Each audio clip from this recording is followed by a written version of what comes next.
Hello, everybody, and welcome to Taking Control, the ADHD podcast on Rash Pixel FM. I'm Pete Wright, and I'm here with Nikki Kinzer. Hello, everyone. Hello, Pete. How you doing? I'm doing pretty good. How about you? I'm feeling pretty good. All things considered, I'm feeling pretty good. Good. The universal qualifier of our era. All things considered, I'm feeling pretty good. It's okay. That's right. We're talking a little bit more about the uncertainty of our future right now, and not just the long-term future, but what do you do, say, this afternoon? Exactly, right? With your life. Yeah. That has become a problem, and I know it gives you fits. Are you okay? Are you going to be okay talking about this? No, I'm not okay. My anxiety is sky high. Yeah. It's rough out there, everybody. Well, it is but we're hard. gonna, yeah. So the problem is it's all about resetting expectations. So we're going to get into that. Before we do it, head over to takecontroladhd.com. You can get to know us a little bit better. You can listen to the show right there on the website or subscribe to the mailing list, and we will send you an email each time a new episode is released. You can connect with us on Twitter or Facebook at Take Control ADHD. And if this show has ever touched you or helped you make a change in your life for the better, if you've ever found that you understand your relationship with ADHD in a new way, we invite you to consider supporting the show directly through Patreon at patreon.com/theADHD podcast. Patreon is listener-supported podcasting. With just a few dollars a month, you can help guarantee that we continue to grow this show, add new features, and invest more heavily in our community. It's Monday, which means we just wrapped up a fantastic weekend of the Brain Playground. Our very own Suzanne jumped into the Supreme Level Brain Playground channel and shared an incredible variety of posts and pictures and thoughts about learning language and her dog stretching and howling. And I mean, it's just a fantastic way to be a part of an incredible ADHD community. You know, I have a little bit of an announcement. It's a pre-announcement. I just found out, we have this merch. We have some merch that you can get. You can get ADHD podcast shirts and stuff. I just found out that our merch provider is about ready to launch a new product for us to put our stuff on. Yes. Would you like to know what it is? Oh, okay. Yes. It's very timely. What is very timely. Can you imagine? Planner. No. Okay. No. The ADHD podcast non-medical grade mask. Face mask. Oh, interesting. With the ADHD squirrels on it. What do you think about that? That's pretty cute. I'm going to rock that hard. The best thing about it, though, is that it's going to, for every nobody like me that buys a mask, they will donate one medical grade mask to healthcare workers, frontline healthcare workers in need. And so it is hopefully a way to give back if you're looking for a way and you want to rock some ADHD pod stuff.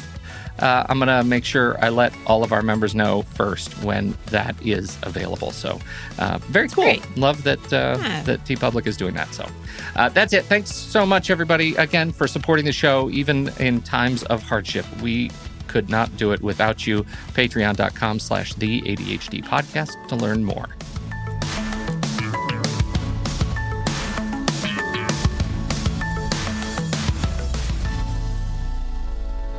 All right, Nikki, the first thing I see when I log into our shared show notes document on the fantasticcoda.io this morning is, "This is so hard for me!" Exclamation point, exclamation point, exclamation point, exclamation point.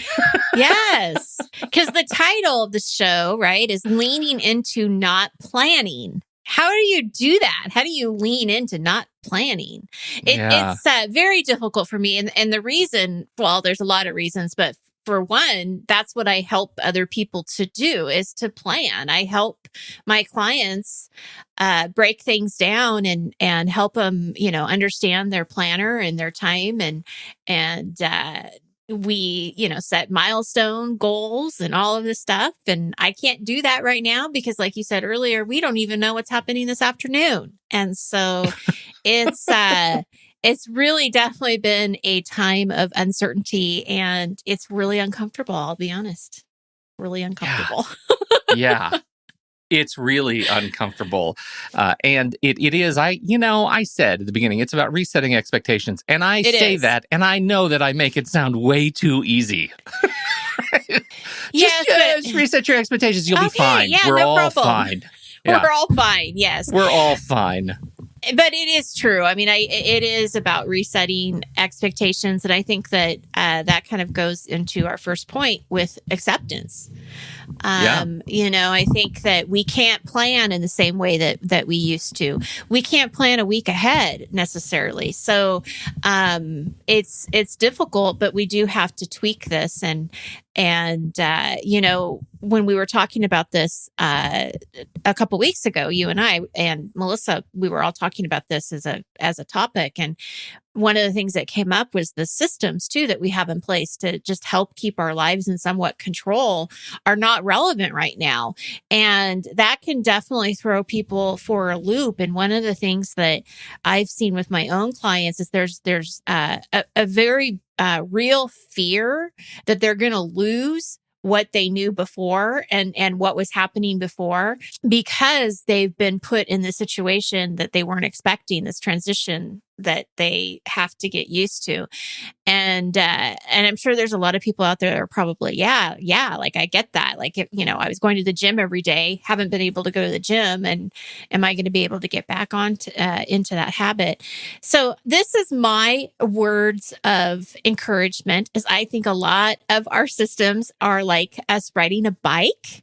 Right? If you haven't ridden a bike in a long time, it might be a little wobbly at first. You might fall, but you're going to get back up and eventually you're going to catch your balance and you're going to ride again, Pete. You are going to ride again. Yeah.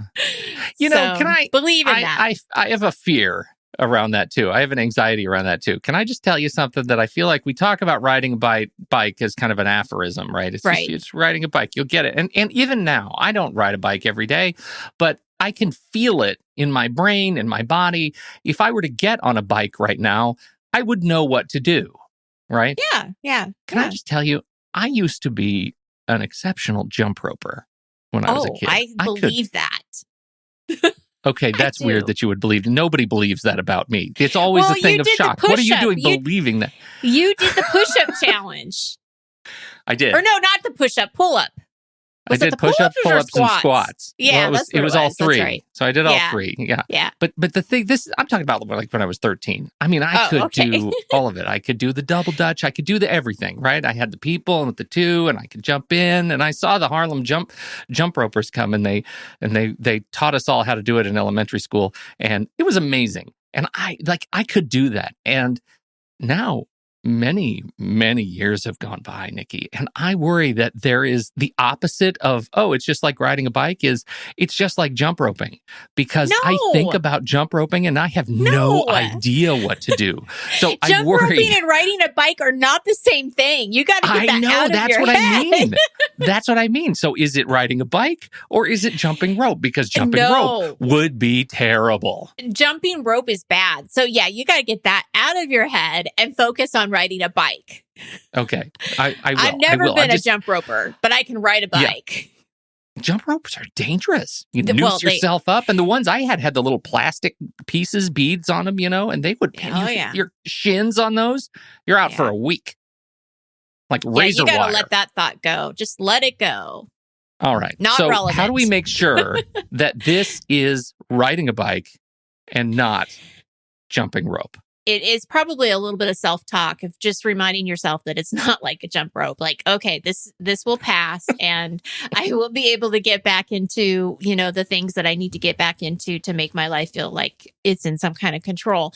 I think for now, it is asking yourself, what do I have control over right now? Like, because you do have some control over what you're doing every day. Now, you may not be able to go out, except for if you live in like certain states, you can. But, there's going to be, you still have, control over what you're doing, even in your home or outside your home or whatever.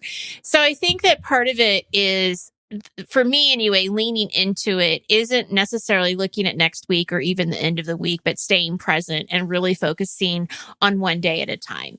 What is today going to look like? How do I feel today? So checking in with yourself, are you anxiety? Is your anxiety high? Are you okay? Are you content? Are you tired? How do you feel? What's important today? So if it's a work day, what's important to get done? But we've got to lower those expectations. I think the expectations are way too high. We are in a pandemic and productivity is not at its peak. And so we need to relax a little bit on that. That's right. And so I think it's important that we break down the difference between short-term and long-term planning. And this is, for anybody who is still, working from home or struggling with trying to figure out what is their place and purpose in their business, to figure out what's going on when, so many of our projects are longer term. Right. How do you figure out what's next? What is the next most useful thing for you to do? So generally, when we're not thinking about COVID, right? Short-term goals are those that are typically accomplished in a few weeks or a few months, right? That's what we're thinking about when we look at our horizons of authority and accountability over our activities and projects. And so long-term goals are those that are targeting a year or more in the future, right? And so in COVID, we have to at least adjust our scale a little bit, right? So does this mean changing what our goals are? Maybe.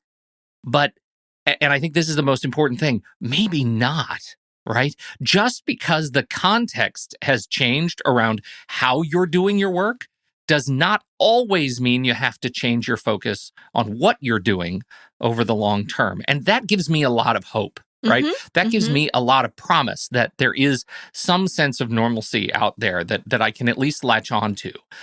So short term has to move from thinking in terms of weeks and months to thinking in terms of hours and days, right? We have to take the micro activities that we've already broken down, right? To take the bigger projects and break them down. We break them down into what is this? We have to really rethink the units of work that we can accomplish over a course of hours. And maybe it's now nano activities. Maybe just sending one email is enough, right? That's all you can do, right? Because we have to know that we're adaptable to the changing conditions in the world and be super flexible to the people that we're working with, knowing that they're also struggling to adapt and to change and to be flexible themselves. There's just a lot of understanding that we have to have here as we try to move things forward. I think about our schools. And, I think they really make a great case example for this, right? Because many of our schools who are adapting to online learning are moving from, thinking about semesters or quarters or terms to thinking about just 2 weeks. Can we teach our teachers some new skills, get them delivering some new skills and some new content to our students, and let's reevaluate how we're doing every 2 weeks, right? And that makes it really hard to think about things like infrastructure and maintenance and planning on our buildings and things that that we thought were going to be on the docket for this year, but it doesn't change how important those things are in the long term, right? It just changes how we're going to be doing them. So I have, we talk about projects being backburnered. Yeah. And I hate that term. I hate that term because it puts them on a list of forgotten things. It really does, right? Yeah. Yeah. I really prefer that if you're going to drop a project, drop the project. If it's uncertain or if its delivery date is now sort of indefinite, then say it has been extended. But please stop saying backburnered, because backburnered changes the way you think about the project. It makes it less important. And in this case, we need those projects to be important unless they're legitimately not important, right? Then put them off the burner. Then be done with them. Right. Exactly. Yeah. Exactly. So what do you think about all that? This whole short-term, long-term thing? What do you think about how I pitch that? Yeah. I mean, I think it's really a good way of looking at it and adjusting to it, for sure. And some great examples, especially with the schools and the projects. I like that. That's good. Yeah. Well, and I guess I come at this from my client side projects, which are things that I thought I was going to be doing right now I'm not doing, but that doesn't change the fact that they're still going to get done. I've had very few projects just get dropped, right? They've been extended, they've been changed, but they haven't been dropped. And I think it comes with with this comes a sense of creativity that we have to develop. Like, how are we going to continue to move even those long-term projects, which are now longer-term projects? How do we continue moving them forward, even in a state of such foggy uncertainty? That's a big deal. I've been thinking, though, a lot about our individual projects, right? Our individual, like our home and the things we're trying to accomplish in our personal lives through all of this. And I mentioned the brain playground earlier. I think Suzanne is a great example of this, right? Just with all of the incredible language learning that she has educated us on over the course of her last several brain playgrounds, that really defines how you can continue to work forward in the things that are important to you personally, and how you can learn lessons from your experience with COVID. And I am such a huge advocate. I know, we've talked about it on the show before, this idea of journaling. But really, how are you using journaling for self-care? How are you using your documentation of your experience to help you learn things that are going to stick with you, that are illustrative of this experience, that you'll be able to take when the world changes again? Because the world's going to change again. And some of the stuff you learn and do now are going to stick with you. And they're going to stick with all of us. And I think I think we can take time to be present with that. I think it goes into the self-care kind of model. Absolutely. Well, because we are in such a we're in such a surreal moment of our lives that I think documenting it is really it will be really interesting to reflect and look back on later. Yeah. That this is what was happening. This is what we were going through. This is what we were thinking. This is, I just think there's a lot of value in that. And like you said, really important lessons to learn from. Yeah. Yeah. Our whole family has been doing daily journal practice, right? Yeah. And we've been dating our posts as like day 40, But I think the questions that I've started posing to myself, and I make this not as a recommendation to others, right? This is, you sort of have to figure out what you want to do for yourself. But what I'm asking myself is, what changed today over yesterday? Right? What is different today that I tried something new or did something different today that I didn't do yesterday? What's tomorrow going to look like? What am I going to try to accomplish? I still ask the question, what am I going to ship today? What are the things that I'm going to do, finish, release to the world, deliver to a client? What am I going to ship? What would I like to be doing this time next month? Right? What are some things That's a hard question to answer. It is a hard question to answer, but you know what? It becomes, the further out you go, the easier it becomes to answer. Yes, because your next question is, what would I like to be doing in 2 years? Yeah. And I could answer that. Yeah. But if you go back and look at the other questions where I start, like what changed today versus yesterday, what's tomorrow going to look like? And then you go back and read what I was writing, 30 days ago, you can start to build a trend line of those thoughts and dreams and wishes and aspirations and projects that are going to lead me to, what's going to happen next month. I've got 2 new podcasts for new clients that I'm planning on launching by the end of May or the first week of June. And those are things that I'm actively working on right now that didn't exist 30 days ago. But because of changes that I made then, I've been able to move these things down the field a little bit, which feels incredibly good. Well, and that actually, was going into my next point is the self-care, right? This is not a time to not be focusing on that. And so I think that the journaling is definitely something that we can do. Anything that's going to ease your anxiety and stress. I've been meditating more, making more of a point to do that, just to stay grounded. Any kind of self-compassion, I think is really important. Nothing is normal right now. And we're going to have Dr. Michelle Frank on the show in a couple weeks. And she's going to talk about, it's still kind of squirrely on how we're going to talk about this, but I want her to kind of talk about that comparison factor of where that pressure is to be productive. And when you see or you hear of somebody getting all this stuff done and you don't feel like doing any of it, like where does that leave us, right? So I'm really interested to hear what her perspective is on that. And I think it all goes into self-care, how you're taking care of yourself. Adjusting. What are your clients like? What are your clients seeing? Because I think about this in terms of now we've been doing this for a month and a half. Do you get the sense that anybody is getting good at this yet?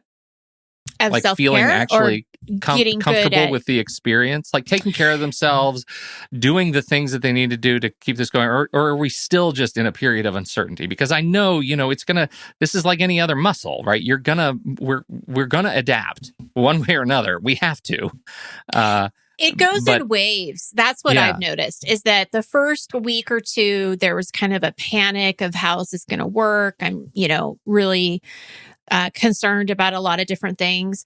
And then there was sort of this, okay, everything's all right. But now we're kind of going into this almost depression, not anxiety, but it's more of just like, I'm so tired of it. I heard on the news today, it's like this, the quarantine fatigue. And that's why you're seeing people going out anyway, because they're tired of it.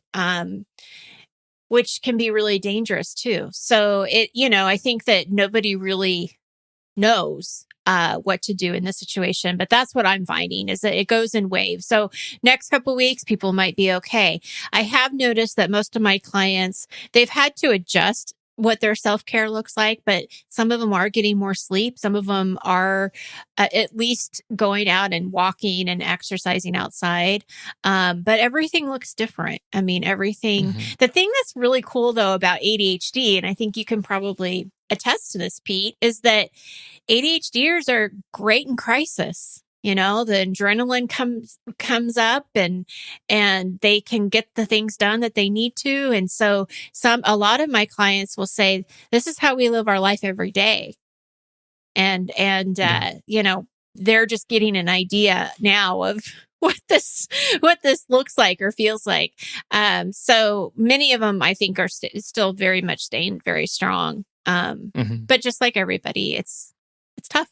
You've asked about my clients. To give you an example, I have a client who had a lot of different goals this year that she wanted to accomplish. And a lot of those goals had to do with being outside of her home, right? They were health goals. They were marathon goals. They were working with a trainer. I mean, all of these different things that she wanted to do.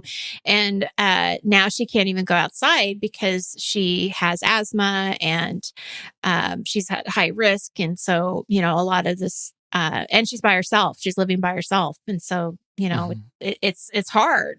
So one of the things that we had to do was really adjust how we were going to work together because we really didn't have anything to update with her goals because they were pretty stagnant right now. Her work was busy, but she was getting by and was fine and they were working everything out. So what we ended up doing was adjusting because one of her goals was to organize her house or to get rid of clutter in her house. And so that's what we are focusing on now and she doesn't have the motivation. So I want to be very transparent about this. This is what we're working on, but she doesn't have any motivation to do it. And so we're really taking baby steps to do it. So, there's a couple rooms that need to be done. And we're just like, oh, let's just get everything in one corner. Let's take one little piece of, pile of paper and let's just think about it for a little bit, right? I mean, we're really going into baby steps. So there's no pressure. So I don't want people to think, oh, we're like got this like huge organizing project out there because that's not what it is. We're adjusting and we're being very realistic about it. So it still gives her something to look forward to. It still gives her some kind of accomplishment, but it's not shameful. It's not where, she's going to feel bad or the expectations are set high. Does that make sense? Well, and that's what you're doing. Like, right, you are like, you're doing what we're talking about, right? Breaking down even the smallest things into smaller things. Really small right? things. Really, we've Really never, small. Yeah.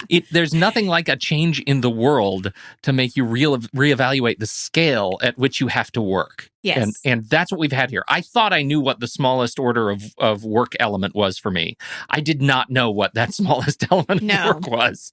And now I do. And it's sometimes comically small, but it's all I can do to keep moving. Right. And if we can learn anything from this show and from Dory, you have to just keep swimming. You do. Just you have to keep swimming. So don't stop swimming. That's it. I mean, we don't have the answers to this. I wish I did, but this is what I'm doing. This is what you're doing. This is what, I'm seeing people do. And like you said, we're doing the best we can, and we just keep swimming. Just keep swimming. Mm-hmm. That's what we got for this week, everybody. I hope that's helpful. Just in terms of rethinking what it means and adapting to this sort of new work environment. On the live stream, I changed my background to foggy woods because how do you plan on the other side of those foggy woods? You can't. I can't plan for that. But you know what? I hope that when you get through that fog, it's going to be like this beautiful sky, open fields. But you know what else I love about this picture? Is that it's kind of beautiful anyway. It is. I agree. Be careful because everything in there is sick. So, wear a mask. Wear a mask. That's right. Protect Thank yourself. you, everybody, so much for hanging out with us this fine day for the live stream. For those who download and listen to the show, thank you, too. We sure appreciate it. On behalf of Nikki Kinzer, I'm Pete Wright, and we'll catch you next week right here on Taking Control, the ADHD podcast.